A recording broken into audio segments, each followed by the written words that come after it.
Imagine being left alone in the Arctic, surrounded by ice, silence, and death. No rescue, no food, just endless white and a woman who refused to die. For 2 years, she fought freezing winds, starvation, and loneliness, armed with nothing but hope. This is the unbelievable true story of Ada Blackjack, the forgotten hero who survived the Arctic when everyone else was gone. Ada Blackjack was born in 1898 in a small Inuit village on the western coast of Alaska, a land of snow, silence, and endless white horizons. Her childhood was far from easy. She grew up surrounded by cold winds and colder realities, poverty, hunger, and the harsh life of the Arctic.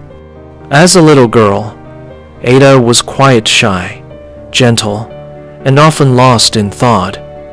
She wasn't the adventurous type.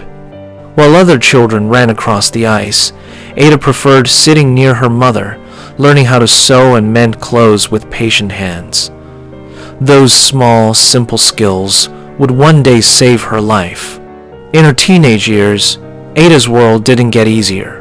She was sent to a missionary school, where she was taught to read, write, and speak English, but often scolded for speaking her native tongue.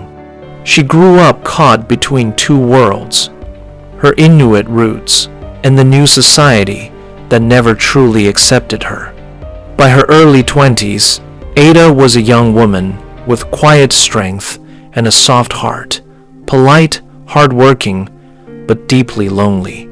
She married young, but her husband turned abusive and eventually abandoned her, leaving her to care for their sick little boy, Bennett, all alone. Struggling to feed her child and earn a living as a seamstress, Ada was desperate when she heard about an ambitious Arctic expedition to a place called Wrangel Island, far north in the frozen Arctic Ocean. The organizers were looking for a seamstress and cook someone who could sew warm clothes and help the men survive the harsh polar cold. The pay was $50 a month, a fortune compared to what Ada usually earned, enough to buy medicine and proper care for her sick son.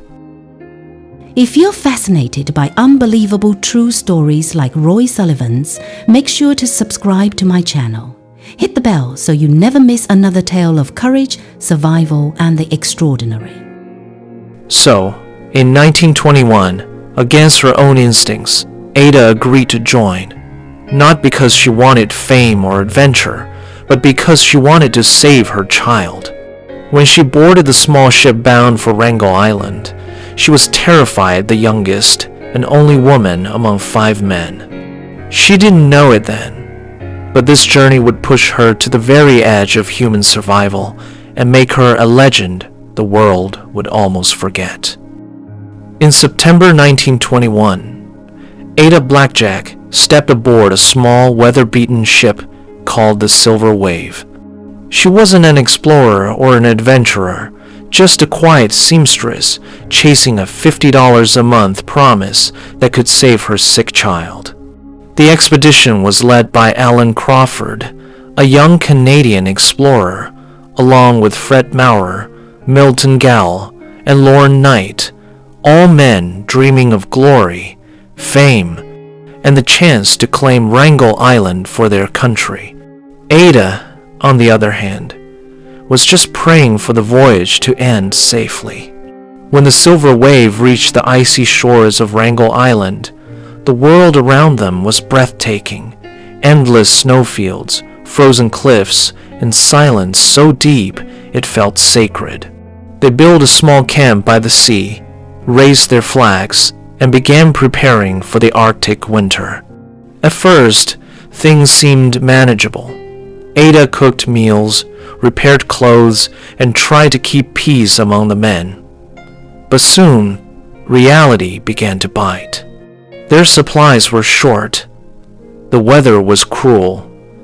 Hunting became difficult, and storms cut them off from rescue ships. The men, once full of laughter, started arguing. their tempers cracking under hunger and isolation. Ada, the quiet outsider, tried to stay invisible, but in the frozen wilderness, no one could hide forever. The sea around Wrangell turned to solid ice. The ship that was supposed to bring more food never arrived. Days turned to weeks, weeks to months, and by the time the Arctic night swallowed the island in darkness, the real fight for survival had begun. By early 1922, Wrangell Island had turned from white beauty to a white coffin. The snow was endless, the winds screamed through their frail camp, and food was almost gone. The men tried to hunt seals and polar bears, but their bullets were few, and their luck even less. They set traps that stayed empty for days.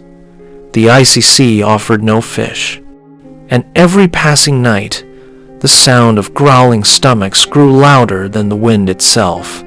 Inside the small tent, Ada sewed fur clothing with shaking hands. Her fingers were cracked and bleeding, but she never complained. She prayed quietly, whispering her son's name Bennett as she worked through the dark. Tension turned the camp into a silent war zone. The men, once full of jokes and confidence, now snapped at each other. They blamed the weather, they blamed the leadership, and eventually, they even blamed Ada. "Why did we bring a woman here?" they muttered under their breath. She heard every word, but stayed silent. Then came the breaking point. Their leader, Alan Crawford, decided to leave the island with two others in search of help. They built a small sled, packed what little food they had, and promised to return with rescue. Ada and Lorne Knight, the youngest of the men, stayed behind to hold the camp. Days passed, then weeks. No one came back. And Lorne Knight began to fall sick. At first, it was weakness, then fever, then pain so strong he could barely move. Ada did everything she could, made soup from seal bones, wrapped him in blankets, read him prayers, but she knew deep down the Arctic was taking him too. Outside, the wind howled like a warning. Inside, a dying man whispered for help, and a lonely woman began to realize she was completely, utterly alone. The Arctic had gone silent. No voices, no footsteps, no laughter, just the endless whisper of the wind and Ada's own heartbeat echoing in the dark. Lorne Knight was dying slowly, his face pale, his voice fading. Ada sat beside him every night, spooning melted snow to his lips, whispering soft prayers. She sewed his blankets tighter, tried to comfort him, but she could see it in his eyes. He knew he wasn't going home. Sometimes she would step outside the tent, look at the frozen horizon, and whisper to the wind, "Please, someone come." But no one did. And when Lorne finally took his last breath, Ada buried him with trembling hands in the snow. No priest, no prayers, just her tears freezing on her cheeks. That night, Ada sat alone in the tent, the last living soul on Wrangell Island. The Arctic wasn't quiet anymore. It screamed. The wind slammed against the tent like a beast trying to break in. Every sound made her heart race the cracking ice, the distant roar of a polar bear. But even louder than all that was the ache in her heart. She missed her son, Bennett.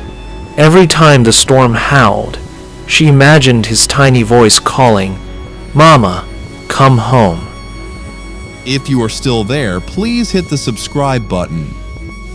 She would hold his small photo wrinkled, almost faded close to her chest, and cry silently into the fur coat she had sewn herself.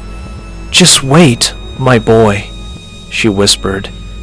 "Mama will come back, I promise." Days turned to weeks. Weeks into months, Ada stopped counting. She hunted birds with traps. She built from scraps. She caught foxes. She built stronger shelters. She fixed her rifle, stitched her torn boots, and taught herself how to live in a place meant for death. Each day she survived was a miracle, but also a reminder no one was coming. She was her own rescue. Through blizzards, hunger, and loneliness, Ada Blackjack, the quiet, shy seamstress from Alaska, became something no one expected her to be. A warrior. A mother who refused to die before keeping her promise. It was the 20th of August, 1923. For nearly 2 years, Ada Blackjack had been alone on Wrangel Island, surviving on faith, skill, and sheer willpower.